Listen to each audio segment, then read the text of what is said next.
하나님의 말씀 요한일서 4장 1절부터 6절까지 주셨습니다. 신약성경 요한일서 4장 1절부터 6절까지 찾아 함께 봉독하도록 하겠습니다. 사랑하는 자들아, 영을 다 믿지 말고 오직 영들이 하나님께 속하였나 분별하라. 많은 거짓 선지자가 세상에 나왔습니다.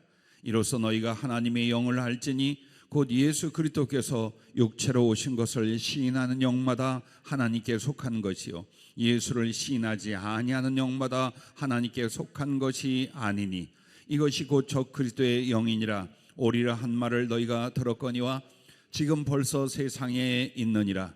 자녀들아, 너희는 하나님께 속하였고 또 그들을 이기었나니 이는 너희 안에 계시니가 세상에 있는 자보다 크심이라. 그들은 세상에 속한 고로 세상에 속한 말을 하매 세상이 그들의 말을 듣느니라. 우리는 하나님께 속하였으니 하나님을 아는 자는 우리의 말을 듣고 하나님께 속하지 아니한 자는 우리의 말을 듣지 아니하나니 진리의 영과 미혹의 영을 이로써 아느니라. 아멘.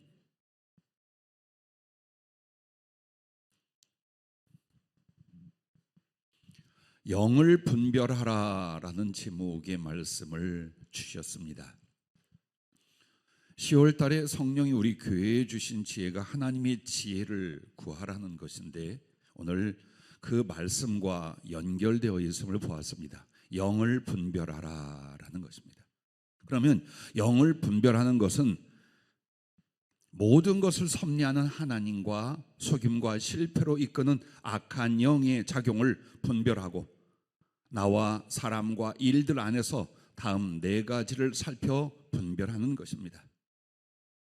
여러분의 성공과 실패가 바른 신앙과 그리고 신앙을 잃음이 삶고 죽는 것이 바로 영을 분별하는 일에 있다는 것을 꼭 기억해 주시기를 바랍니다.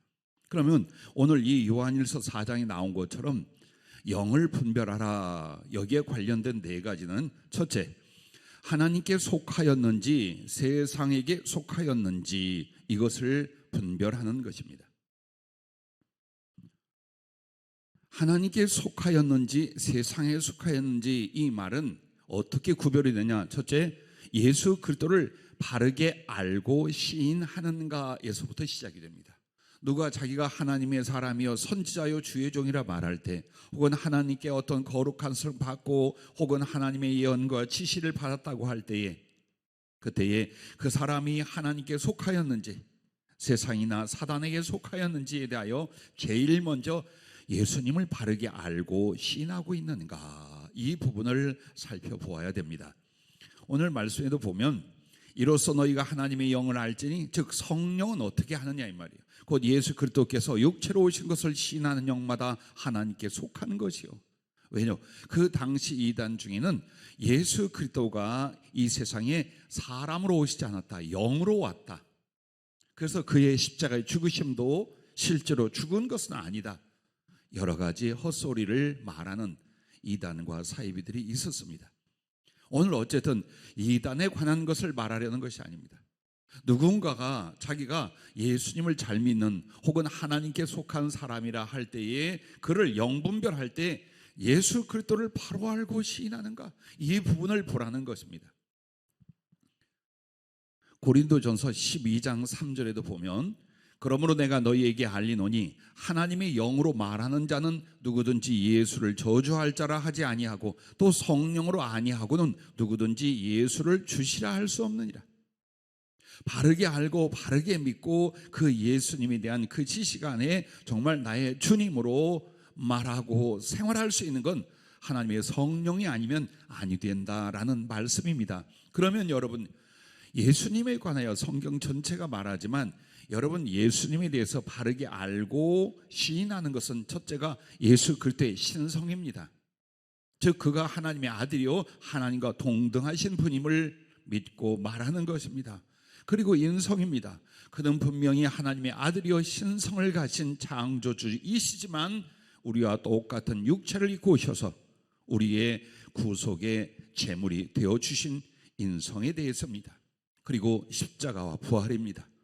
그분이 나의 죄, 인류의 죄악을 위하여 십자가의 저주, 고통, 죽음을 당하시고 그리고 당신을 믿는 그 많은 백성들을 위하여 내어준 바 되셨다가 우리들의 의로움을 위하여 그가 부활하신 것, 실제로 부활하신 것에 대해서 믿는 것입니다. 그리고 그분은 때가 되면 이 세상의 종말과 하나님 나라의 도래를 위하여 재림하실 주님이라는 사실입니다. 이 정도만 가지고도 분명히 진짜인지 가짜인지가 달라집니다. 왜냐하면 세상에 2000년부터 지금까지 있는 모든 이단은 이 부분에서 삐뚤어지게 됩니다.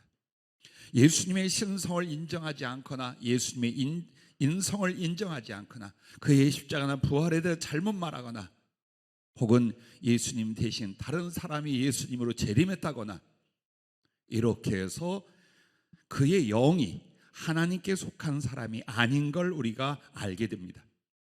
어떤 동업이라든지 혹은 인생을 같이 할 동반에 있어서도 여러분이 하나님께 속한 사람인지 하나님께로 말미암는 일인지를 분별해야 되는데 바로 믿는 자는 믿지 않는 자와 멍에를 같이 질 수 없습니다. 그러므로 이런 부분을 살펴보고 두 번째는 하나님을 순종하고 사랑하는가, 이 부분을 사람들에게서, 상황에서, 그리고 심지어 내게서도 찾아보아야 됩니다. 요한일서 4장 4절부터 6절에 보면 자녀들아 너희는 하나님께 속하였고 또 그들을 이기었나니 이는 너희 안에 계시니가 세상에 있는 자보다 크심이라. 그들은 세상에 속한 거로 세상에 속한 말을 하며 세상이 그들의 말을 듣느니라. 여러분이 예수님을 믿고 교회를 다니면서 세상적인 축복이나 형통을 말하면 잘 들어요. 아주 기쁘게 받아요. 복의 근원 우리 하나님이시라고. 그런데 만약 여러분이 희생을 말하고 거룩을 말하고 그리고 주 예수 그리스도를 위하여 만약에 내려놓음을 말한다면 잘 받아들이지 않는다. 하나님께 속한 영이 아니에요. 그러므로 일이나 사람이나 상황에서 하나님께 속한 사람은 반드시 하나님의 말씀을 들어요.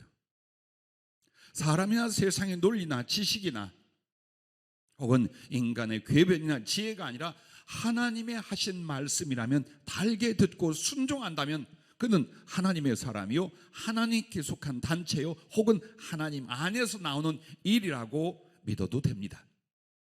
자, 세상과 자신을 더 사랑하게 하는가 아니면 하나님 말씀을 기뻐하고 순종하는 자인가, 요걸 보는 거예요. 나도 예수 믿어, 나도 교회 다녀, 나 하나님 믿어. 제가 사업하는 분들을 많이 상담을 하고 또 그들에게 하나님의 뜻이 무엇인가를 주로 전합니다. 물론 좋은 소리만 아닙니다. 어느 굉장한 비전과 계획을 가진 이가 저를 찾아왔는데 그가 정말 하나님의 사람이라고 말하는 거예요. 성경을 인용하고 기도를 엄청나게 많이 하는데 주님이 딱 이렇게 말씀을 해요. 똑바로 믿어라. 진리 안에서 네가 똑바로 예수 그리스도를 믿어라. 그리하면 네가 추구하는 그것이 반드시 이루어질 것이다. 그리고 구제와 선교를 위해서 그 재물을 쓰게 될 거야. 그러나 만약 될 것 같으나 예수 그리스도를 바르게 알고 제대로 믿지 아니하면 이 일은 없는 것이다. 아무리 수고해도 그 일은 일어나지 않는다. 왜? 하나님을 빙자하여 그 사업에 관해서 말하였기 때문이에요. 하나님께서 모든 걸 주관하고 다스리신다면 어찌 당신의 이름으로 행하는 사람들에게 영적 분별을 우리에게 하도록 허락하지 않겠습니까? 그러므로 주님을 바로 알고 그리고 무엇보다도 지금 성령으로 주님이 하신 말씀이라는 걸 분별해 볼 때 맞아, 그럼 무조건 순종하는 겁니다. 하나님께 속한 사람은 성령으로 하는 말조차도 알아들어요. 이게 사람에게 나오는 건지 하나님께 나온 말이 합니다. 그래서 거기에 변명을 하거나 불만을 갖거나 이유를 달지 않습니다. 예, 아멘, 그렇게 합니다. 그러나 하나님께 속하였다, 하나님을 믿고 사랑한다 하면서도 그 말씀을 달게 듣는 것이 아니라 변명하거나 거스리거나 무시해버린다면 그 순간 혹은 그 사람과 그 상황은 하나님께 속한 것이 아니다라는 것을 여러분 잊지 마시기를 바랍니다. 그러므로 이 생각과 말과 행위가 하나님을 사랑함으로 말미암는가, 아니면 세상 것과 나 자신을 위하여 행하는가를 여러분과 혹은 하나님의 이름으로 움직일 때 바르게 봐야 됩니다. 절대 내 생각과 나의 야망을 가지고 움직인다면 그 순간만이라도 나는 하나님께 속한 것이 아니며 저도 하나님 안에서 움직이는 것이 아니라는 것입니다. 그렇게 해서 하나님을 순종하고 사랑하는가로 우리는 일과 사람과 상황에 대해서 영분별을 하게 되는 것입니다. 자, 하나님께 속하였는지 세상이나 사단에게 속하였는지 세 번째는 그가 무슨 말을 하는가입니다. 여러분, 세상에 내가 예수요 하는 사람이 꽤 많아요. 주님의 임재라는 사건도 있습니다. 한 영을 빼고 그 사람의 육체를 빌어서 성령으로 주의 마음과 말씀을 나눈 이런 일들도 간혹 실제로 있습니다.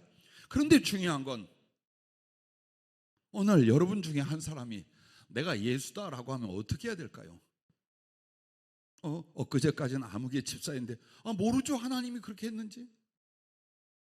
자, 내가 하나님의 아들이요 특별한 사람이요 혹은 뭐 예수님의 재림이요 뭐 별의별 말 다 할 수 있어요. 내가 하나님의 선지자요 할 수 있습니다. 그런데 그가 무슨 말? 저도 주님께 물었어요. 누가 주님이 내게 임하다라고 할 때에 그게 사실인지 어떤 것인지를 어떻게 알 수 있습니까? 물을 때에 이런 말씀을 했습니다. 그가 무슨 말을 하는가 들어보아라. 자기를 위하여 말하는 자는 아니다. 그러나 나, 즉 주님과 하나님을 위하여 말을 한다면 바른 것이니라 라고 표현해 주셨습니다. 그러므로 요한복음 7장 18절에 보면 스스로 말하는 자는 자기 영광만 구하되 내가 하나님의 이름으로 성령의 이름으로 뭐 주님의 임재로 한다 할지라도 자기 이익과 영광을 구하고 있다면 아니라 이 말입니다. 그러나 보내신 이의 영광을 구하는 자는 참되니 그 속에 불의가 없느니라. 하나님께 보냄을 받은 예수님은 아버지의 영광과 뜻만을 말씀하셨어요. 그러므로 내가 너희의 보기에는 사람이지만 내가 바로 그리스도라, 그걸 말씀하는 거예요. 그래서 여러분도 신령한 사람, 하나님의 뜻을 말하는 사람, 혹은 기도하여 응답받은 수없이 많은 말들이 있을 수 있습니다. 그런데 세상과 인간적 이익을 위하여 그 말을 도모하고 있다면 하나님께 속한 것이 아니에요. 여러분에게 어떤 지혜와 어떤 제안을 한지라도 하나님의 영광을 위하고 그리스도를 위하여 그 일과 계획과 말을 한다면 하나님께 속한 사람 혹은 하나님께로부터 나온 일이라는 것도 믿으시기를 바랍니다. 그러므로 여러분과 나는 과연 주님이시라면, 우리 하나님이시라면 이것을 말씀하실까? 이렇게 말씀하실까? 이런 생각이 오를까? 생각해 보라는 거예요. 정말 하나님의 말씀과 성령의 예언인지 분별을 할 수 있어야 합니다. 그렇게 해서 여러분과 나는 세상에 속하면 어떻게 하냐? 세상을 사랑하는 쪽으로 이끌어갑니다. 신앙, 교회, 헌신, 하나님의 비전이라고 말하면서도 어느 쪽으로냐? 육신의 정욕과 안목의 정욕과 이생의 자랑을 위하여 도모하고 그쪽으로 갑니다. 세상이나 세상에 있는 것들을 사랑하지 말라. 이는 아버지께 나온 것이 아니요 아버지의 사랑이 그 가운데 없다라고 하셨습니다. 우리는 세상을 살지만 세상을 살게 만드는, 세상에 집착하게 만드는 모든 것들은 하나님께 속한 것이 아니에요. 심지어 남의 문제 혹은 다른 사건의 문제가 아니라 내 가슴에 일어나는 것도 마찬가지입니다, 여러분. 그래서 영분별은 다른 사람과 사건 혹은 하나님과 사단의 이 모든 것 안에서 하며 결국 끝이 어디입니까? 나 자신인 거예요. 나도 끊임없이 하나님께 속할 줄 알며 그 말씀에 순종할 줄 알며 그를 사랑하기에 일하기도 하고 참기도 하고 먹기도 하고 굶기도 하고 꿈꾸기도 하고 회개하고, 그럴 때 여러분과 나는 하나님께 속한 사람인 줄로 믿습니다. 자, 두 번째는 진실인지 거짓인지, 이게 영분별입니다. 누군가가 내게 왔어요. 혹은 세상에 어떤 정보나 지식이나 제안이 왔어요. 그럴 때 우리는 가장 궁금한 게 이게 거짓말인지 진짜인지일 것입니다. 그리고 이런 것들은 영분별 안에 속합니다. 우리가 실패하지 않고 아름다운 하나님의 뜻을 이룰 수 있는 건 속지 않는 것이요, 속이지 않는 것입니다. 그래서 하나님의 지혜 안에서 우리가 영분별을 할 때 진실인지 거짓인지 이것을 분별하는 첫째는, 거짓에는 과장과 유혹이 있고 진실은 사실과 신뢰를 중시한다라고 성령이 불러주셨어요. 처음에 거짓말이라고 누가 말하겠어요? 이것은 거짓이고 허위라고 말한다면 그 말이 먹히지도 않고 인격 관계도 사업도 어떤 일도 할 수 없어요. 그리고 또 자신도 이게 사실이라고 생각했고 믿고 있을 수도 있어요. 그런데 거짓에는 다 보면 뭐가 따르냐? 과장과 유혹이 따르는 거예요. 자꾸 이것을 포장하고 크게 말하려고요. 자꾸 신경 쓰고 마음 주고 이렇게 모이게 만들려고 과장을 합니다. 그리고 무언가 유혹이 제공이 돼요. 그러면 거의 그것은 거짓이나 허위에 속한 것일 수 있다는 것입니다. 그럼 진실은 뭐냐? 진실은 사실을 중요하게 여기는 거예요. 그리고 그 사실을 통해 무엇을? 서로 간에 신뢰를 만들어가는 거예요. 신뢰를 위해서는 거짓말하지 않습니다. 왜? 그 거짓말이 드러날 때 신뢰는 박살이 난다, 인격 관계는 끝난다는 걸 알아요. 그래서 할 수만 있으면 거짓이나 위선을 떨지 않으려고 합니다. 사실에 대해서 중시하고 서로의 신뢰의 관계를 만들어가려 하는 것, 그렇다면 분명히 그것은 진실이거나 진실에 가까운 일들이라는 것입니다. 어느 한 자매가 저희 밑에서 양육을 받다 다른 지역에 가서 열심히 주님 뜻대로 살아보려 하고 있습니다. 어느 교회를 선택을 했는데 굉장히 성령의 역사가 강한 듯하고, 특별히 목사님이 이 축사 사역, 귀신 쫓는 사역의 전문가랍니다.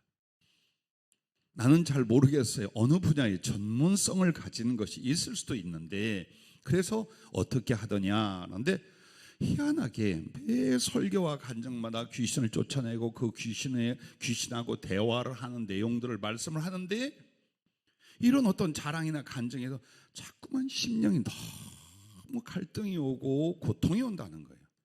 성령이 하신 일에 제일 중요한 것은요, 평강이에요. 믿음과 평안이에요. 근데 그 내용을 듣거나 그 상황에 접했을 때 심령이 막 불안하고 고통스럽고 하면 뭔가 영적으로 여러분에게 메시지가 지금 있다라는 뜻이에요. 물론 내가 바르게 할 때. 자, 여러분에게 하나 어디 가든지 알아볼 수 있는 것 하나 영분별을 제안을 합니다. 귀신 쫓는 거 진짜입니다. 그러나 귀신과 대화하는 것은 진리에 속할까요? 거짓에 속할까요? 즉 귀신이 바른 말을 할까요? 거짓말을 할까요? 많은 사람이 귀신을 쫓는다고 너 무슨 귀신이야? 어디서 왔어? 왜 그래? 다 합니다. 대답합니다. 귀신 들렸거나 들릴 듯한 사람이요, 물어보면 최면처럼 다 대답을 해요. 저도 목회 초년 때 한번 경험을 했어요. 귀신 역사만 일어나면 30대 애기 엄마인데 팔다리가 비비비 꼬이면서 꼭 문어 오징어처럼 올거들어요. 그래서 그냥 냅다 너 누구냐? 어디서 왔냐? 그랬어요. 그랬더니 죽은 이모 귀신인데, 그 이모가 바닷가에서 낙지를 캐서 직접 산채로 먹다가 질식해서 죽었어요. 그것 때문이래요. 그러나 이것은 그 사건을 마친 건 사실이지만 사람의 영혼이 귀신이 되지 않습니다. 성경에는 종을 하나님이 따로 만드셨어요. 이 종이 저 종으로 넘어가지 않아요. 귀신이 사람이 되고 사람의 영이 귀신이 되고 짐승이 사람이 되고 사람이 짐승이 되고, 이런 일은 절대로 하나님의 창조 질서 안에 성경에 분명히 말합니다. 그렇게 안 한다고. 그래서 이미 사람들은 알아요. 그 이모가 그런 사실로 죽었어요. 그리고 이 조카는 꼭 문어가 꼬이듯이 오징어가 꼬이듯이 그런 증상을 보여. 그러니까 그 귀신이라 라고 생각을 해요. 아니에요. 그러면 귀신에 대해서 만약 쫓아낼 때 어떻게 되냐? 영분별을 먼저 해야 됩니다. 이게 귀신인지 정신병인지, 혹은 이게 그냥 질병인지, 혹은 사단이 주는 공격인지, 그걸 분별하되 반드시 귀신이나 사단의 세력은요, 목적이 있어요. 특성이 있고 목적이 있습니다. 그것을 성령께 들을 수 있고 볼 수 있어야 합니다. 그리고 성령 주신 은사와 권능이 있다면 내쫓으면 되는 거예요. 막 사람들 보라고 대화를 하고 이야기를, 그럼 100번 속는 거예요. 그리고 귀신이 나간 척도 해요. 실제 귀신이 아닌데 정신적으로 좋지 않은 사람에게 너 귀신 들렸어, 어디서 왔어? 이 사람이 얼결에 대답합니다. 나 이해했어요. 나가면 예, 그럼 나간 거야. 그렇지 않아요. 그것조차도 영분별을 해서 보는 거예요. 진짜로 나갔는지 안 나갔는지, 그리고 이 사단의 세력이 지금 왜 왔고 어떤 것을 계획하고 이끌어가는지, 그걸 성령께 듣고 보고, 그리고 성령이 허락한 능력으로 내어 쫓으면 이 사람의 영적 상태, 심령과 육신과 생활에 큰 개선이 일어나게 됩니다. 그래서 거기에 대한 어떤 영적 분별을 그 자매에게 얘기를 해줬어요. 맞는 것도 있고 맞지 않는 것도 있다, 그런 이야기를 해주게 되었어요. 그리고 가만 생각하니까 주님이 이번 주에 설교 제목을 이미 영을 분별하라 라는 말씀 주신 것을 이렇게 받았네 하고 대화를 나눈 적이 있었습니다. 여러분, 귀신에게 듣지 말고 성령께 들으시기 바랍니다. 자꾸 귀신에게 뭘 들으려고 그래요. 귀신이 언제 진리를 말합니까? 성령께서 말씀해 주시잖아요. 혹은 성령께서 보여주시나요? 그리고 성령님과 내가 같이 교통한다면 그 성령이 필요하시면 반드시 쫓아내어 주실 줄로 믿습니다. 자, 또한 여러분, 두 번째는 진실인지 거짓인지를 무엇으로 보느냐? 시험의 때에 거짓은 이기심으로 드러나고 진실은 사랑으로 나아간다라는 것입니다. 누가 나를 막 사랑하고 좋아하고 도와요. 최근에 아는 어떤 자매가 정말로 사랑하고 돕는 자매를 만났어요. 형제 같았어요. 또 교회도 나가요. 전도도 했어요. 너무 소중했어요. 그런데 기도에 걸렸어요. 이 상대가 점점 이쪽 믿음의 자매를 나중에 영적으로 육적으로 고통스럽고 괴롭고 죽여가는 상황을 수없이 보여주셔요. 그래서 같이 이야기하고 기도했어요. 얼마 뒤에 그 상대 자매가 왜 이쪽에 그렇게 잘했는지 아주 새카맣고 더러운 야욕이 드러나고, 그리고 주님이 그렇죠, 폭력성까지 나타날 것이다 하더니 정말 폭력을 휘두르기까지 했어요. 나에게 잘해주니까, 내 말을 잘 들어주니까 이는 좋은 사람이야. 그렇지 않아요. 왜 내게 잘해주는지도 볼 줄 알아야 돼요. 혹은 왜 내게 야단을 치고 충고를 하는지도 여러분과 나는 개인적 감정과 이익을 위해서가 아니라 정확히 분별할 줄 알아야 돼요. 즉, 이 사람 속이 거짓된지 진실한지. 그러면 사람을 우리가 어떻게 믿고 사랑합니까? 사랑하세요. 구원하세요. 그러나 분별은 할 수 있어야 됩니다. 만약 그 속이 악하거나 더럽거나 이기적인 생각을 가지고 여러분에게 접근을 하고 우정과 사랑을 앞세운다면 그것이 시험이 올 때가 있습니다. 그때에 이 사람은 반드시 자기의 야욕이나 욕심의 이기심을 드러내게 됩니다. 그게 뭡니까? 거짓이었다는 거예요. 그 사랑도 그 우정도 거짓이었다, 이걸 말하는 거예요. 그럼 진실로 사랑했어요. 그러면 어떤 일이 벌어질까요? 시험이 오고 어려움이 와요. 그래도 사랑을 추구하고 사랑의 방향으로 나가요. 그게 진실이에요. 즉, 진실은 혼자의 솔직이 아닙니다. 영혼과 인격의 올바름입니다. 즉, 어떤 사람은 진실하고 솔직을 헷갈리는 사람들이 있어. 솔직은 내가 미워해. 손가락을 어디로 해야 될까요? 죄송해요. 아무나 받으세요. 내가 너 미워해. 그래 놓고 뭐라 하냐? 나는 원래 솔직해. 예, 솔직하려면 하세요. 그런데 주님이 원하는 건 진실이에요. 그러면 그 진실이라는 건 뭐냐? 사랑하기 때문에 사랑을 위하여 거짓이나 위선이나 욕심을 부리지 않는다는 뜻이에요. 좋은 사람을 만나고 사업의 동반자를 만나고 신앙의 동지들을 만날 때에 우리들은 어때요? 도와야 되고 긍휼해야 돼요. 그러나 분별을 해야 됩니다. 그래야 영적 공격이나 위기로부터 우리가 믿음의 승리를 가져올 수 있기 때문에 그와 같습니다. 그러므로 혹시 여러분 자신도 보십시오. 내가 누군가를 사랑하고 도우려고 해요. 근데 막 갈등이 나고 싸움이 생겼어. 그런데도 여러분은 끊임없이 그를 도우려고 사랑하고 있다면 여러분은 진실한 사람이에요. 근데 화가 버럭버럭 나면서 이 사람을 통해 얻으려던 이익이 내게 제대로 안 오면 그때부터 어떻게 됩니까?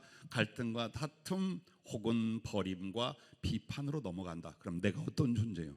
진실하지 않았던 거짓이나 위선의 사람이었다는 게 나타나는 것입니다.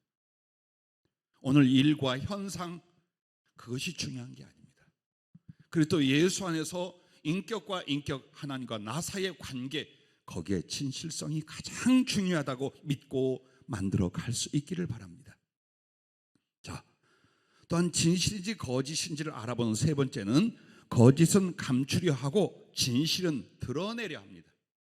여러분이 누군가에게 거짓말을 하거나 약간의 위선을 하면 자꾸 이거 말 안 하려고, 감추려고, 안 보여주려고 합니다. 만약 내가 진실하다 못해요, 싹 까발려. 그래서 아담과 하와는 가리는 옷을 안 입었던 이유가 어떤 죄성도 거짓도 없기 때문에 그랬어요. 이게 인격 관계요, 하나님 앞에서 우리들의 모습이라 그 말이에요. 내가 진실하잖아요. 자꾸 뭔가 속이고 나 혼자 하려고 안 해요. 드러내요. 왜? 나 당신한테 진실해요. 나는 이 일과 이 만남에 진실해요. 그럼 어때요? 얼마든지 오픈할 수 있어요. 그런데 뭔가 흉계가 있거나 딴 생각이 있으면 말 안 합니다. 그리고 감추려 합니다. 자, 이것이 진실과 거짓, 위선을 구별하는 상식이고 주님 앞에 지혜라고 표현을 해 주셨습니다. 주님께서 제게 건 20여 년이 다 되네요. 제일 먼저 주신 교훈이 그 성령 안에서 뭐였느냐? 어떤 영서를 써주고 그걸 해석해 주시는데 이렇게 표현을 하는 거예요. 똥인지 된당인지 분별하라. 속된 말 같지만 성령은 그 말씀을 하실 수 있어요.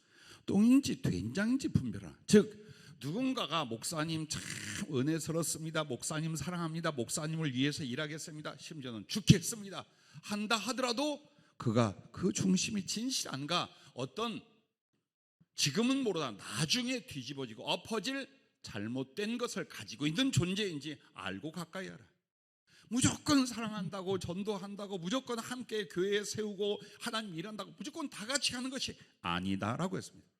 제 평생의 가장 큰 고난은 바로 이 분별을 안 하는 데서 있었습니다. 무조건 믿어요. 그 사랑을, 그 말을 가급적이면 저는 믿어요. 그거 놓고 주님, 이 자가 거짓말을 합니까 안 합니까? 이 사람 나중에 어떻게 될 것 같습니까? 아무리 은사를 줘도 사람을 사랑하려고 하는 목회자가 어찌 좀 구린데 이게 잘 안 돼요. 그럼에도 나의 긍휼이나 나의 믿음이라는 게 하나님의 뜻과 말씀보다 앞서면 안 되더라 그 말이에요. 안 되더라. 저희 교회가 10여 년을 이단인이 추하고 더러운 그 불명예를 뒤집어 씌운 채 우리가 10여 년 동안을 법적 전쟁을 한 이유가 있습니다. 그 시작이 부산에서 경남에서 굉장히 많은 성도들이 제가 집회를 다니고 하면서 알게 된 이들이 은혜를 받으러 저희 교회에 왔었죠. 그리고 교인들이 됐습니다. 어느 날 조아묵이라는 사람이 상담을 받으러 왔어요. 그래서 잠깐 이렇게 주님 뜻대로 살라 하고 조그만 조립 그 사업을 시작한 사람인데 보냈어요. 근데 두 번째 꽤 지나서 연락이 오고 교회를 오고 저를 만나 상담을 하겠다는 거예요. 근데 성령이 딱 그래, 다시는 만나지 마라. 오면은 바로 내쫓아버려라 그러더라고요.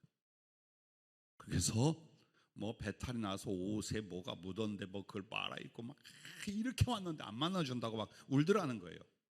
그래서 성령은 분명히 내쫓아라, 만나지도 말라, 그렇게 보냈어요. 그러면서 계속 그쪽 방향에서 많은 이들이 은혜를 받고 왔어요. 그리고 잘 되는 일이 있어요. 3년 뒤에 이게 왔어요. 그 사람이 펑펑 흐느껴 울며 통곡을 하면서, 목사님 왜 나는 이 교회에 오라고 안 하십니까? 무엇인지 주님의 뜻이라면 다 할 것이요, 순종할 것이요, 충성할 건데 제발 오라고만 해 주십시오. 여기에 마음이 약해져서 그럼 그렇게 하십시오. 대신 이렇게 저렇게 하여 이렇게 저렇게 하느냐 나가면 하나님이 형통케 할 것이요, 일러줬어요. 정말 순종할 때는 뭐 사업장도 그러고 일하는 것도 그러고 위기에서 살려주는 것도 그러고 다 하였어요. 근데 어느 날 마음속에 의심이 일어나는 대화와 사람들과의 만남이 있었어요.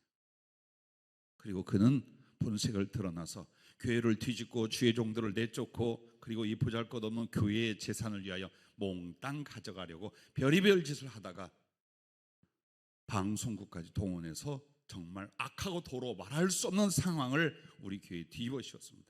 우리는 그것을 약 10여 년간 대부분까지 가면서 결국 무혐의와 또 그 모든 일들에서 작은 의의된 증명을 할 수 있었습니다. 근데 그 일들이 어디에 있느냐? 제가 성령께 순종을 못한 때문이에요. 여러분은 잘못 없어요. 그 안타까움에 자 보십시오. 어느 목사에게 사업하는 이가 와서 제발 목사님 원하는 대로 하겠습니다. 앞으로 목숨을 충성하겠습니다. 오라고만 해 주십시오. 그러면서 흐느낄 때 우리 주의 종들은 갈등이 안 일어날까요? 내가 뭔데 저렇게 애를 쓰고 저렇게 안타깝게 주뜻 살려고 하는 사람을 내가 뭔데? 하나 영분별의 세계는 그게 아니라는 거예요.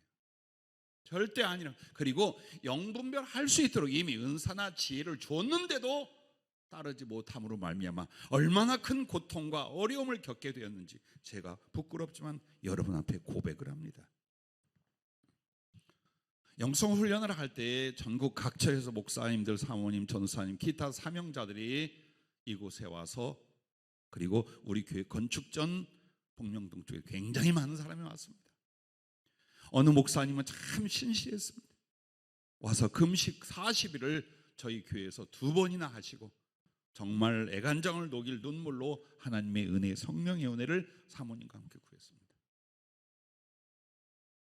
그런데 너무 그렇게 성령의 은사와 눈의 보여짐 등을 구하다가 가서 정말 열렸어요. 근데 그것은 성령이 주신 게 아니었어요. 그런 우정과 사랑과 성령과 말씀을 통해 양육을 받던 사람들이 어느 날 이 교회에 대해서 아주 잘못된 걸 보기 시작하고 그걸로 끝났어요. 그걸로 자기들이 수년간을 은혜 받고 양육되던 그곳에 대하여 사단이 한 번만 쳐서 말하니까 마음속에 그 욕망이, 작은 교만이 그냥 무너지게 만들어요.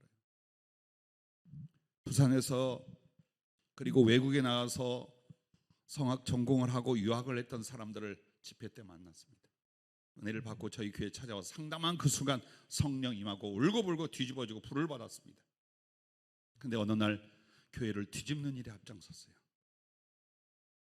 왜 이렇게 하는가를 물었습니다. 기도할 때 예수님이 보여줬대요. 어떻게? 교회를 분쇄하고 박살내라고.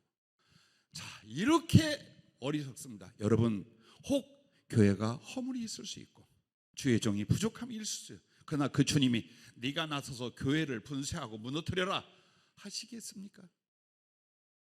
그런 환상이 주님이 하시고 성령이. 근데 교만이 들어가잖아요. 어떤 인간적인 계산이 들어가잖아요. 성령인지 사단인지 진실인지 거짓인지 분별조차 못하는, 그리고 스스로 자기도 모르는 사이에 거짓을 말하는 상태에 갈 수도 있다라는 것. 그러므로 요한복음 8장 44절에 보면 너희는 너희 아비 마귀에게서 났으니 너희 아비의 욕심대로 너희도 행하고자 하느니라. 그는 처음부터 살인한 자요 진리가 그 속에 없으므로 진리에 서지 못하고 거짓을 말할 때마다 제 것으로 말하나니 이는 그가 거짓말쟁이요 거짓의 아비가 되었습니다. 유대인들에게 강력하게 주님 말했어요. 왜 너희는 진리를 듣고 진리 안에 서지를 못하느냐? 마귀는 살인자요 거짓말쟁이다. 그래서 너희 심령에 거짓 것을 생각나고 거짓 것을 믿게 하고 거짓 것을 말하게 한다라고 말하는 거예요. 자, 거짓이라는 것, 위선이라는 것, 그리고 거기에 속하여 또 악을 행한다는 것, 이게 전부 다 어디서냐? 사단의 세력. 차라리 여러분은 조금 손해를 보십시오. 조금 아픔을 겪으십시오. 조금 낮아지십시오. 교만하거나 헛된 욕심 가지고 진실을 거짓으로 바꾸거나 거짓을 인하여 약간의 이익을 얻으려고 할 때 우리는 영분별에서 이미 분별치 못한 자여 사단의 세력으로 나를 빼앗기는 자가 될 수 있다는 것입니다. 그러므로 어떤 일과 사람과 말과 상황에서 여러분이 분별할 것은 바로 진실인지 거짓인지. 대신 진실해야만 이걸 분별합니다. 나도 거짓된데, 나도 욕심과 위선에 빠져 있는데 분별 절대 못합니다. 왜? 거짓말이 달콤하게 들립니다. 악한 말이 오히려 옳게 여겨집니다. 그래서 진실과 거짓을 분별하는 건 내가 진리 앞에 진실하려 할 때만 가능하다라는 것입니다. 자, 세 번째는 미래가 어떠할지입니다. 이 일의 미래, 그들의 미래, 그리고 나의 미래. 이것도 어디에 속하느냐? 영분별에 속하는 것입니다. 그러면 여러분과 내가 제일 궁금한 자기의 미래일 거예요. 그리고 또 누군가 나를 의지하거나 함께하는 사람과 그 일들과 그리고 그 꿈과 비전의 미래일 거예요. 하나님은 이걸 어떻게 성령으로 말씀해 주신다고 요한복음 16장에 말합니다. 그리스도의 말씀이 생각나게 하고 가르치시고 뿐만 아니라 장래 미래에 될 일을 말씀하시고, 그리고 그리스도의 것을 가지고 그리스도의 영광을 말하는 분이 누구냐? 성령이시다 이 말이에요. 하지만 인간은 절대로 5분 뒤도 모릅니다. 어떤 일이 어떻게 될지 아는 자가 없습니다. 귀신은 약간 합니다. 속지 마십시오. 가서 귀신을 의지해서 물어보면 이게 잘 맞춰. 어떻게 이렇게 쪽지게같이 맞출까? 거짓말하면 거짓말까지 잡아낸다고. 박수무당 전국 대회를 어떤 방송에서 이렇게 만들었습니다.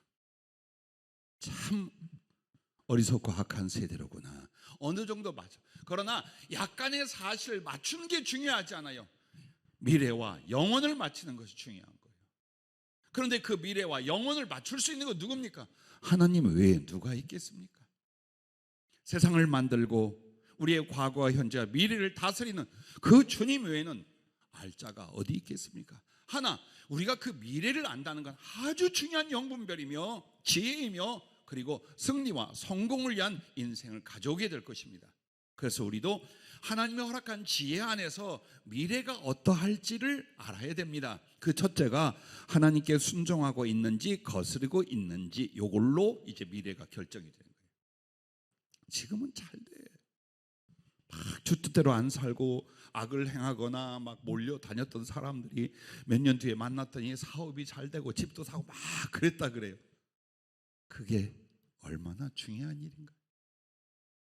살면서 조금 더 돈 벌고 조금 더 먼저 잘 되고, 그럼 이게 하나님의 축복이고 이건 하나님의 뜻인가요? 그렇지 않아요. 그 사람이 정말 하나님께 순종하고 있는지 혹은 거스르고 있는지, 즉 거스르다는 말은 사전적 정의가 이래요. 따르지 않고 그에 반대되는 행동이라고 말합니다. 그러고 있는지, 어느 부분은 또 하나님을 따르고 있는데 어느 부분은 고집을 부리고 있는지. 그러므로 여러분이 잘 아는 다윗과 사울의 예를 들어봅니다. 사울은 하나님께서 그리고 이스라엘 백성들이 그 미래와 장래를 아주 촉망되게 그리고 자기들의 운명을 맡길 만한 인물로 여겼습니다. 하나님도 처음엔 그렇게 보셨습니다. 그런데 그때는 시작일 뿐이었어요. 사울의 미래는 어떻게 됩니까? 전쟁에서 승리를 해가지고 주님이 그 모든 걸 다 진멸하라 했을 때에 백성들이 그리고 자기 자신이 좋은 양과 짐승들을 다 남겼어요. 실제로는 재물에 대한 욕심 때문에 그랬어요. 사무엘이 꾸짖자 뭐라고 말합니까? 이걸로 당신의 하나님께 우리가 제사를 지내려고 했습니다. 이렇게 변명합니다. 그때 꾸짖은 것이 순종치 않으면 우상 숭배와 같다. 아무리 이딴 걸로 제사를 지내봐라, 하나님 순종하는 것만큼 기쁘하시겠느냐? 그 책망하면서 중요한 말씀이에요. 당신이 하나님의 말씀을 버렸으므로 하나님도 당신을 버립니다. 하나님이 포기할 만한 일들, 하나님이 세우지 않을 만한 것들을 주장하거나 행동하고 있다면 어떻습니까? 분명히 그 계획과 일들과 존재는 실패입니다. 절대로 우리는 신앙 안에서 요행을 바라지 마십시오. 재수를 바라지 마십시오. 나 혼자의 믿음을 가지고 잘 될 거다 잘 될 거 하지 마십시오. 내가 하나님 앞에 무언가 거스리거나 잘못되거나 그 뜻을 저버린 나의 삶을 이어가고 있는지, 그걸 위하여 심고 있는지, 그 의지와 가치관으로 고집을 부리는지 이걸 보셔야 해요. 나뿐만이 아니에요. 내가 어떤 좋은 제안을 가지고 온 사람들이 어떻습니까? 잘 봐야 돼요. 다윗은 어떻습니까? 다윗도 허물과 단점이 많은 사람입니다. 그러나 그는 끊임없이 순종과 회개를 통하여 더 순종으로 나아갑니다. 하나님은 실패할 줄 알았어요. 너무 원수가 많고 아주 악한 힘이 그를 죽이려고 하고 있었어요. 그는 힘이 없었어요. 그리고 때로는 허물과 실수도 있어요.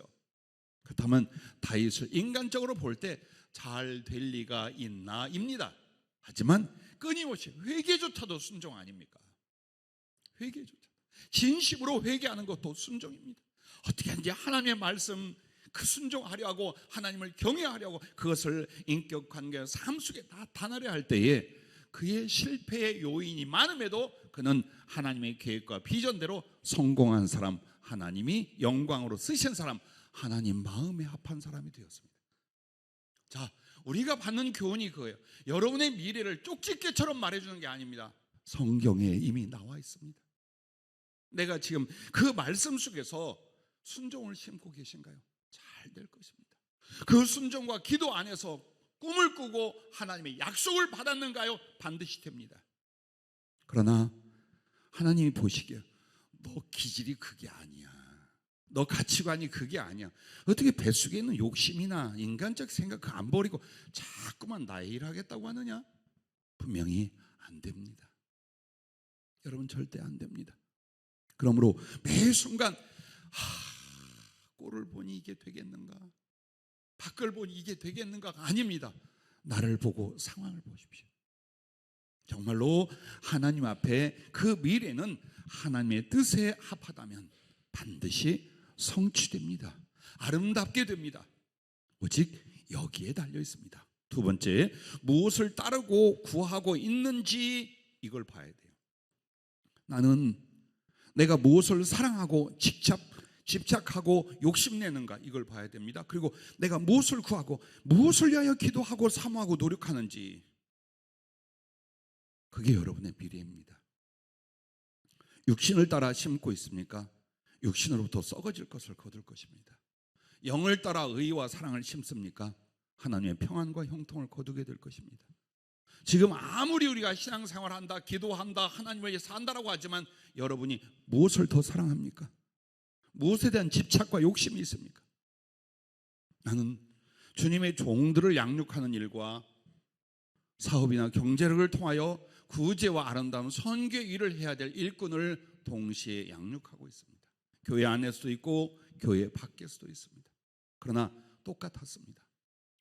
성령과 지혜와 주님 사랑에 붙잡혀 전 세계로 나아갈 사명자 주의 종들이나 하나님이 주신 물질의 달란트 경제력을 가지고 구제나 선교를 할 사람들이나 하나님 앞에 똑같이 훈련하고 똑같이 그 중심을 보고 계십니다. 그런데 여러분과 내게 주의 일을 하고 목회를 하고 선교를 한다 해도 사역이 중심이 되면, 사역이 목적이 되면 하나님 안 쓰십니다. 주님이 목적이 되어야 됩니다. 주님을 사랑하고 그 뜻을 따르는 것이 우리의 목표가 되어야 됩니다. 자, 물질로 주의 일을 하는 사람들도 마찬가지입니다. 물질이 더 중요합니까? 사업이 되고 안 되고가 하나님보다, 그의 은혜보다, 그를 사랑하는 것보다 더 중요합니까? 끝났습니다. 굉장히 기분 나쁜 말이죠. 안 됩니다, 여러분. 왜? 주님은 물질을 사랑하시지 않아요. 그 물질을 받고자 은혜 주신 게 아니에요. 너의 중심, 너의 사랑, 세상과 물질보다 나를 더 사랑하는 여러분의 그 아름다운 그 믿음, 그걸 받으시려고 하는 거예요. 그거면 돼요. 지금 아무것도 없어요. 뭐 장래도 바랄 게 없어요. 괜찮아요. 여러분이 달란트가 있고 기도가 있고 비전이 있다면, 그러면서 정말 주님 뜻대로 나를 바꾸고 하고 주님께 집착을, 말씀께 집착을, 더 사랑하는 일에 집착을 한다면 위하여 물질도 주실 수 있고 능력과 지혜와 사람도 주실 수 있다는 것을 잊지 마시기를 바랍니다.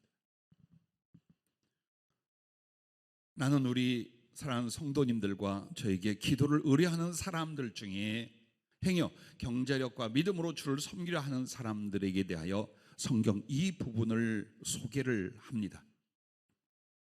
디모데전서 6장 10절은 돈을 사랑함이 일만하게 뿌리가 되나니 이것을 탐내는 자들은 미혹을 받아 믿음에서 떠나 많은 근심으로 자기를 찔렀도다. 이 세상 사람에 대해서 주님 말하는 거 아니에요. 하나님의 일을 하겠다는 믿음의 사람, 물질적인 어떤 사명을 가진 사람들에게 하는. 근데 주님 사랑이 아니야, 돈을 더 사랑한다, 그러면 일만하게 뿌리가 되나니 이것을 탐내는 자들은 미혹을 받아 믿음에서 떠나 많은 근심으로 자기를 어떻게 그 심령과 육체와 영혼이 무너져가는 거에 대하여 이 부분인 겁니다. 돈을 사랑한다는 말이 뭡니까? 주님보다 더 집착하는 것이요, 하나님의 의와 거룩함과 우리가 세상을 사랑하여 사람들에게 복음을 전하고 긍휼을 베푸는 것보다 물질에 대한 집착이 있다면 너는 망한다, 고통 중에 망한다, 이걸 말하는 거예요. 그래서 경제력을 가지고 하나님을 섬길 사람들에게 디모데전서 6장 17절부터 19절은 이렇게 권면합니다. 네가 이 세대에서 부한 자들을 명하여 마음을 높이지 말고 정함이 없는 재물에 소망을 두지 말고 오직 우리에게 모든 것을 후히 주사 누리게 하시는 하나님께 두며 선을 행하고 선한 사업을 많이 하고 나누어 주기를 좋아하며 너그러운 자가 되게 하라. 이것이 장래에 자기를 위하여 좋은 터를 쌓아 참된 생명을 취하는 것이니라. 디모데에게 너희 성도들에 대하여 사업을 하거나 물질로 주의를 할 사람들을 이렇게 가르쳐라라고 하는 것입니다. 소원입니다. 사업을 하거나 세계 선교 기업 등을 위하여 함께 기도하고 꿈을 꾸는 사랑하는 우리 성도 여러분, 그것이 이루어짐과 이루어지지 않으면 하나님이 못 들으셔서가 아닙니다. 인색하셔서가 아닙니다. 혹은 우리의 허망의 꿈을 꿔서가 아닙니다. 바로 물질보다, 사업보다, 경제력보다 내 주님이 더욱 사랑스러워요. 그의 선한 일, 당신을 사랑하게 하여 물질도, 당신을 기쁘시게 하게 하여 이 일도, 이 중심만 갖는다면 얼마든지 주님의 약속과 비전과 여러분의 기도는 이루어질 줄로 믿습니다. 이게 진짜 물질로 하나님의 일을 하는 사람들입니다.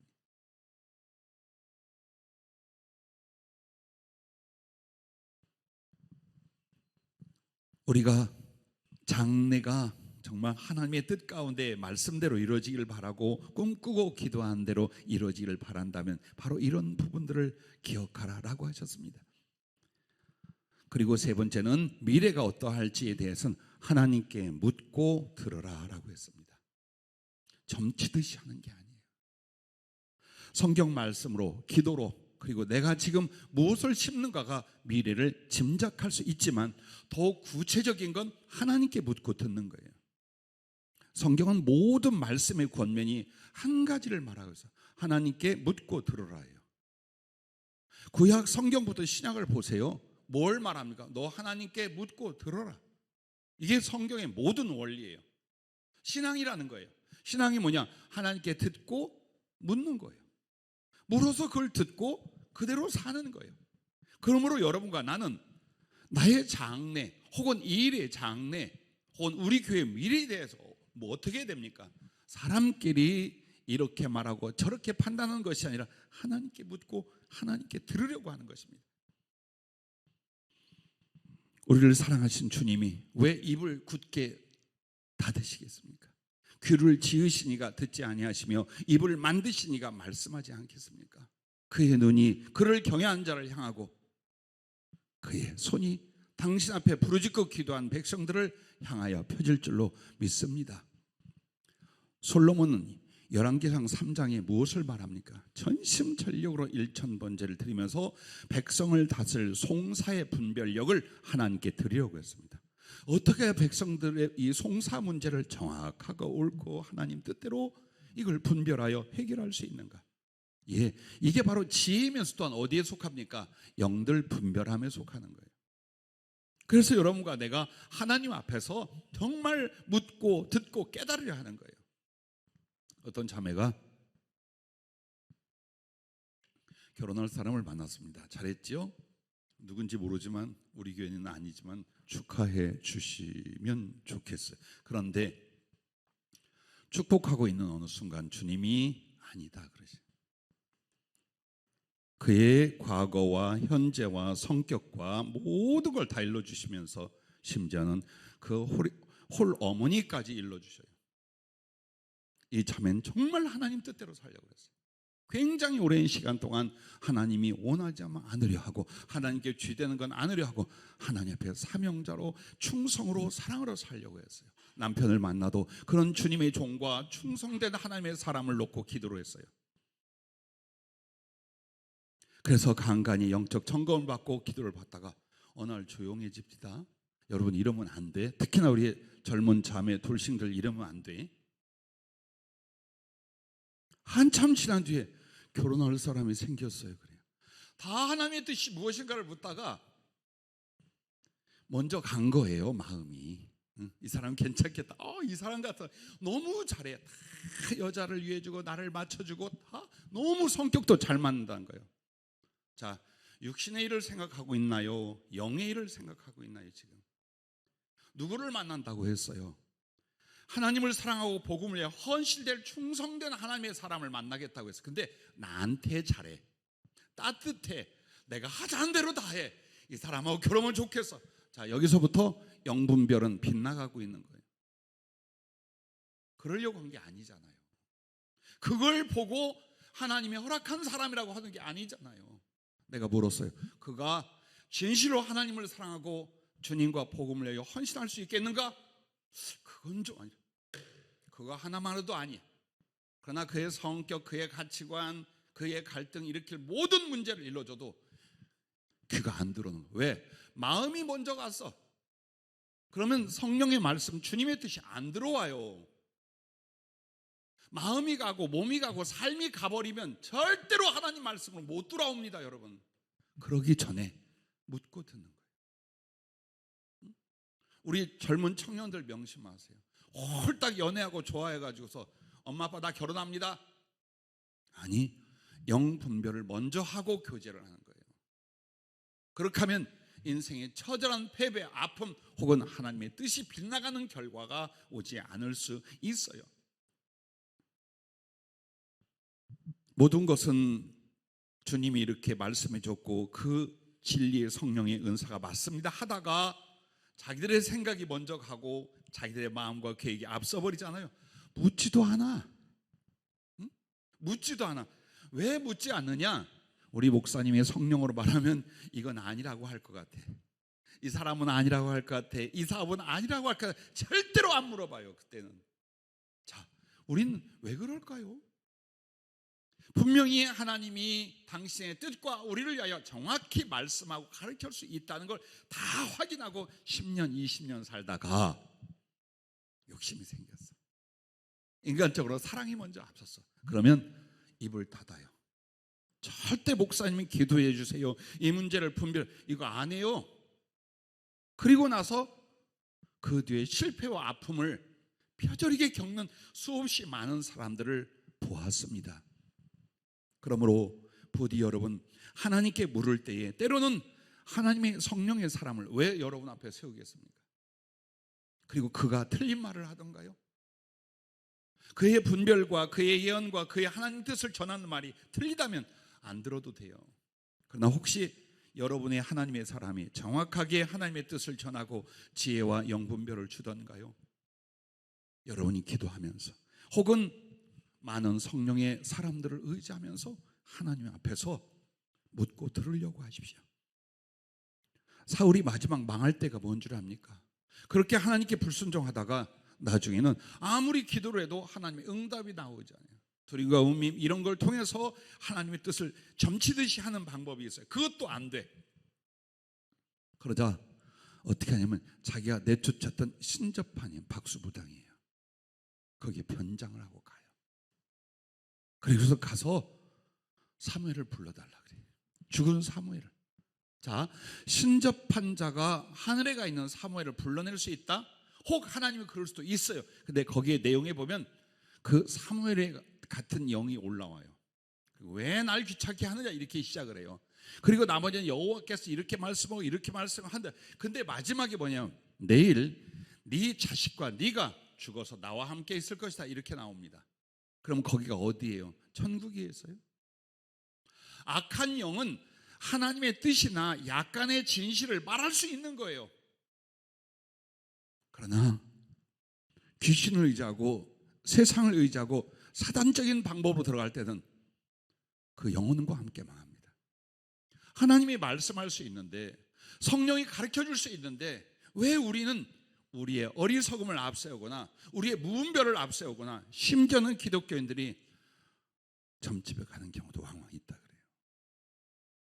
그래서 지혜와 지식은요, 성령의 은사 중에 하나님의 말씀을 풀어주고 어떻게 전하는가와 그리고 하나님이 모든 대화, 모든 말씀으로 가르쳐주는 부분이에요.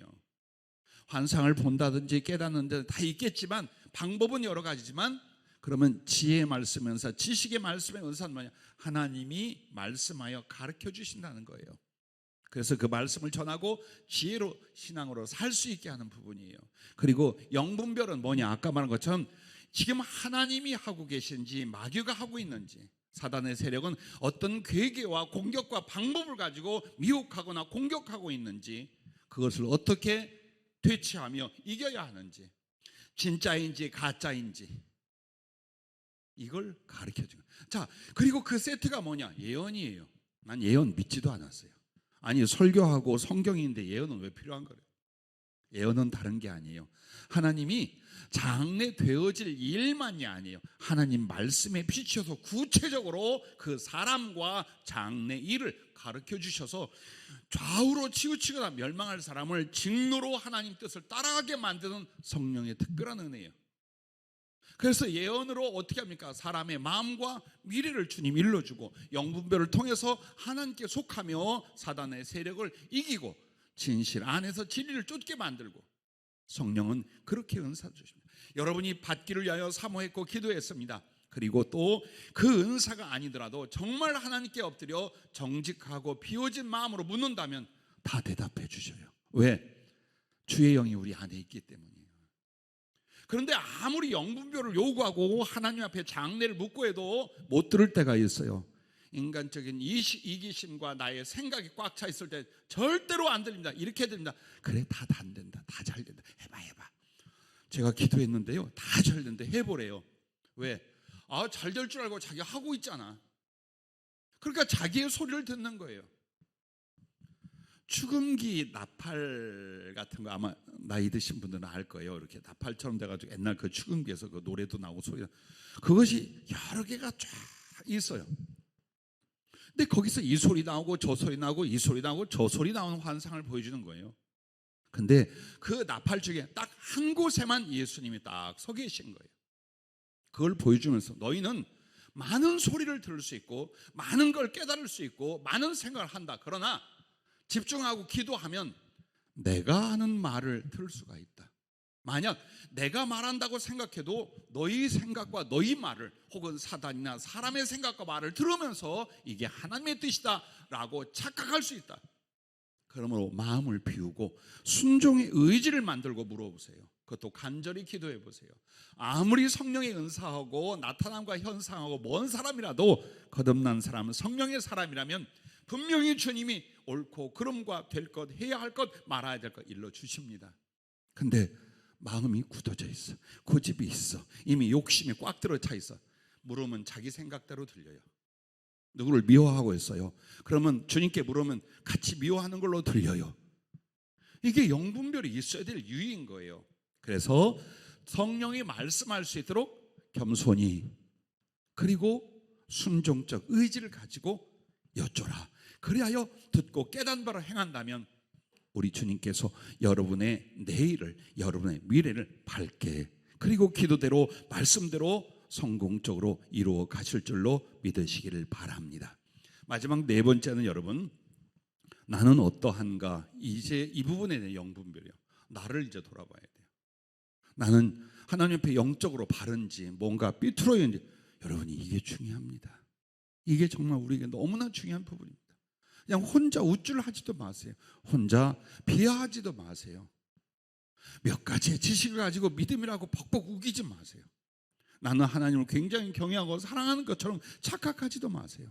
늘 우리 자신의 영분별을 통하여 우리가 하나님을 향하여 나아가야 될 줄로 믿습니다.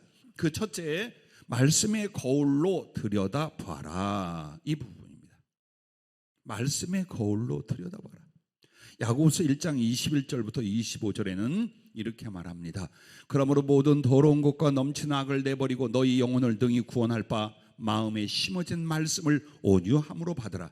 너희는 말씀을 행한 자가 되고 듣기만 하여 자신을 속이는 자가 되지 말라.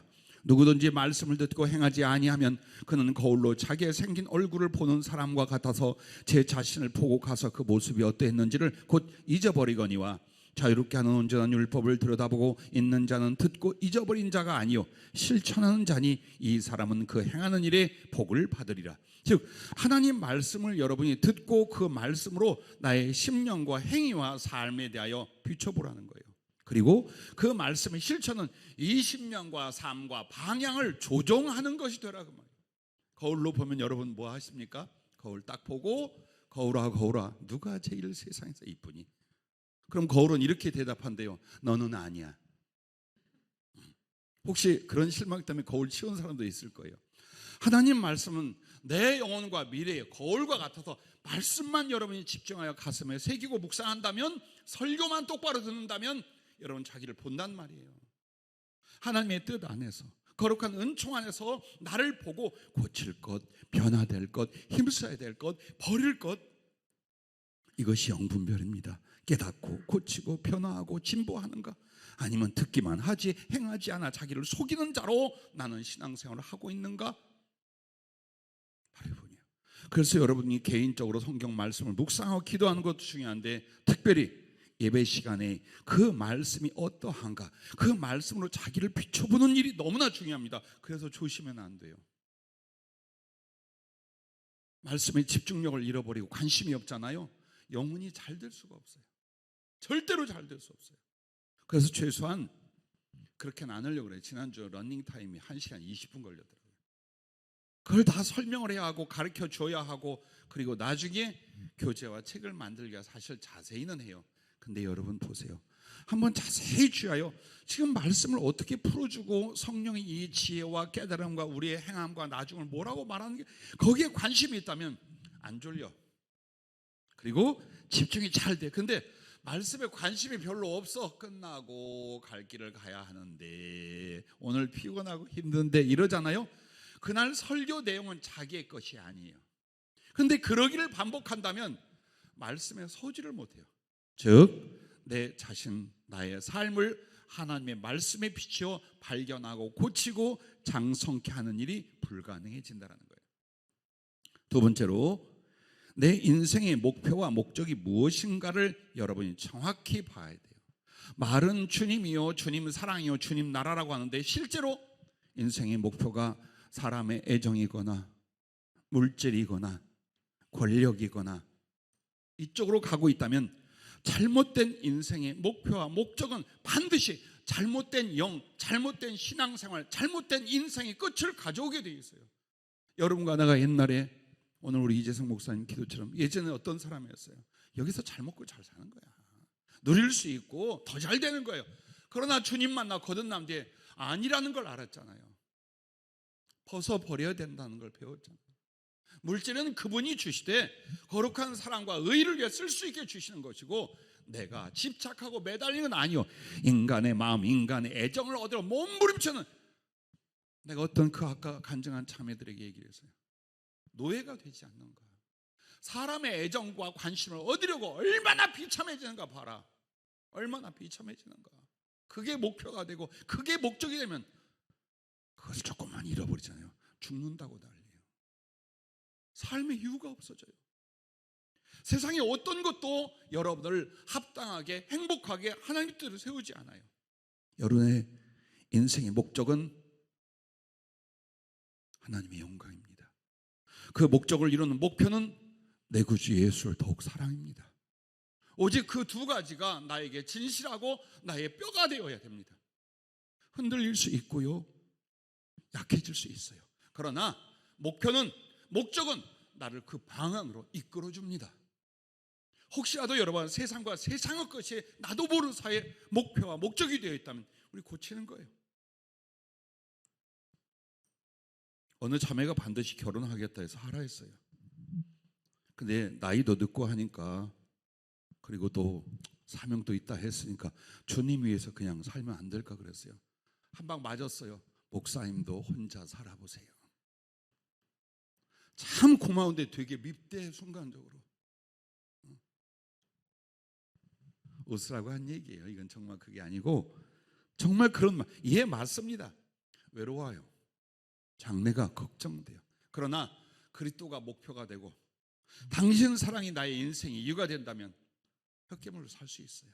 그리고 당신을 바라보는 만큼 위로하고 힘주고 능력주고 미래 줄 수 있어요. 아까 말한 그 자매도 결혼 목적이 그것이야 했어요. 나한테 잘해주는 사람, 내 말 잘 들어주는 사람, 살아보면 행복할 것 같은 사람이 아니었던 거예요. 그게 목표가 아니지. 이 설교 들을 거예요.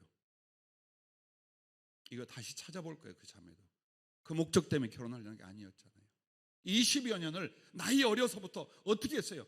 하나님을 더 사랑하고 복음을 위하여 살고 하나님께 충성되고 나 그 길을 가고 내가 만날 사람들 그러하려 하는데 어느 순간 조금 따뜻하고 다정하게 대해준다고 노처녀들 그래야 돼?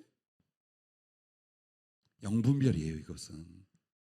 이것은 그냥 약간의 빗나간 선택이 아니라 영분별을 잘못함으로 말미암아 올 굉장히 위험하고 비참한 상황과 영분별을 옳게 함으로 말미암아 정말 승리와 행복과 성공의 하나님의 사람으로 설 수 있는 바로 그런 상황이라는 것입니다.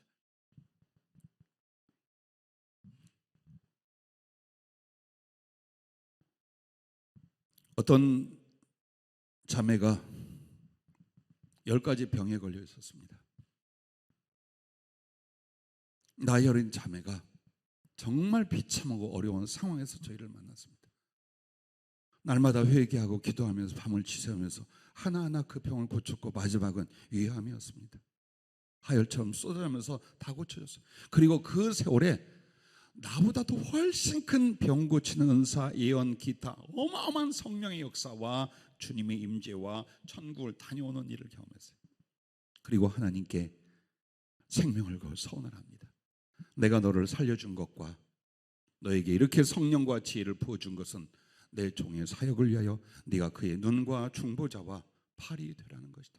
예, 내 생명을 바쳐 내가 시집을 못 가고 내가 죽는다 해도 이 사명을 감당하겠습니다. 엄청난 역사가 일어났어요. 뭐 지금 비교도 되지 않는 역사가 일어나기 시작을 했어요. 그런데 너무 가난하고 힘들었어요. 혼자된 이 자매에게는 어린 아들이 있었어요. 수입도 없고 도움도 없었어요. 정말 그 아기 때문에 눈물을 흘리며 아파하고 힘들어했어요. 그러던 어느 날 친정 집에서 남자를 하나 소개해 줬어요. 뭐 좋은 직장에 넉넉한 사람은 아니지만 나이든 이 노총각이 자기 자식으로 키우겠다. 그리고 네가 신학을 공부하고 주의종이 되는 걸 전적으로 밀어주겠다. 필요하다면 나중에 교회도 세워주겠다. 그리고 역시 너무 잘해. 너무 예전 전 남편하고 너무 부드럽고 따뜻해. 한 달 동안 교회 안 오는 거예요. 날마다 교회에 살던 사람이 친정에 가더니.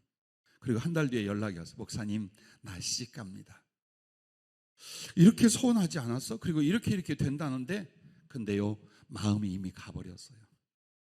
생활의 안정, 사랑의 안정, 물질적 안정 때문에 죽었다가 산 사람이에요. 하늘나라를 갔다 온 사람이에요.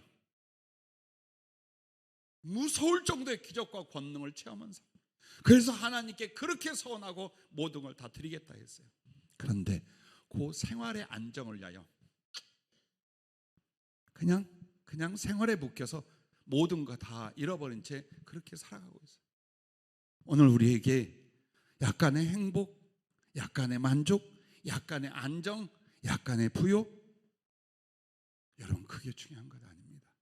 하나님이 우리에게 무엇을 원하시고 우리의 행복을 위하여 영혼을 위하여 무엇을 주시고 이루시고자 하는 것, 그걸 따라가는 것입니다. 그러므로 부디 여러분과 내가 아무리 힘이 들고 어려워도 매 순간마다 선택을 영분별을 하십시오.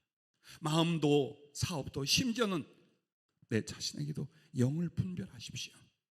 그러므로 그 영들 분별함을 위해서 여러분은 반드시 모든 지혜와 지혜각을 사용하십시오. 여러분은 할 수 있습니다. 아까 들은 것도 신비한 거 말하지 않았잖아요. 조금만 여러분이 힘쓰고 집중하면 그 지혜를 사용하면 분별할 수 있는 거예요. 두 번째는 하나님의 말씀으로 우리를 살펴보는 것입니다.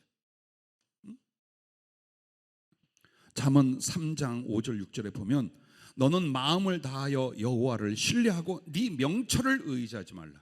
너는 범사에 그를 인정하라. 그리하면 네 길을 지도하시라. 내 똑똑한 척하는 거예요. 내가 알고 내가 판단하고 내가 결정하고 망한다니까요. 그건. 그래서 자기의 지식, 자기의 생각, 자기의 명철을 의지하지 말고 마음을 다하여 하나님을 신뢰하라. 범사에 그분을 인정해라. 그리하면 그분이 네 길을 지도하실 것이다. 이게 영분별입니다, 여러분. 이게 영분별의 결과예요. 그리고 그렇게 어렵지 않아요. 아주 신령한 범죄 은사 속에만 가 있는 줄 알아요. 조금만 말씀을 의지하면, 조금만 주께 부르면, 조금만 진실하여 지혜의 판단을 한다면 우리는 충분히 영분별을 통해 승리의 신앙, 하나님께 영광을 돌리게 될 줄로 믿습니다. 무엇보다도 성령을 의지하십시오. 자기 생각 버리고 정말 기도할 때에 여러분 주님 앞에 엎드려서 말씀해 주신다면 그대로 순종하겠습니다. 그때마다 성령은 지혜를 주시고 여러분한테 영을 분별하게 만들어 주실 줄로 믿습니다.